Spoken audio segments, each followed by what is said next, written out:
Hi guys, நான் உங்கள் தேவா. இன்னைக்கு என்ன பண்றோம் பாருங்க. இங்க எல்லாரும் நின்னுறாங்க பாருங்க. நீங்களே பாருங்க. ஒரு சின்ன பிரேக் போட்டுக்கலாம். கூமா பெட்டிக்கு வாங்க, காலு பத்திக்குதுங்க.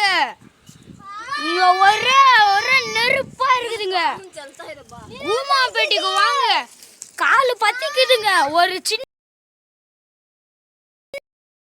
நான் உங்கள் தேவா. இனி என்னன்னு பார்த்தீங்கன்னா செம்ம வெயிலுங்க காஞ்சிபுரத்தில். இங்கே பாருங்கள், இந்த வெயிலில் குட்டி பையனை கூட்டின்னு வந்து என்ன பண்ணுறான்ட்டு நீங்களே பாருங்கள். பத்திக்கிந்துன்ட்டு காலில் கூட சப்பலை போடலாங்க. நீங்களே பாருங்கள்.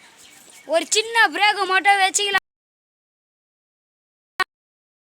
இங்கே ஒரு பொண்ணு பாருங்க, அது சுருட்ட முடி பொண்ணு. அதுதான் ஒரு மெண்டல். இப்போ அங்கே வர போகிறோம் மேலே. அவ்வளோ தேடினா நாங்கள் ஓடணும். அடிக்கிற வயலுக்கு கீழே வந்துட்டோம். இங்க பாத்தீங்கன்னா மாமி, எங்க அம்மா, மாமா இருக்கிறாங்க. பாருங்க அடிக்கிறாங்க. ஒரு சின்ன பிரேக்.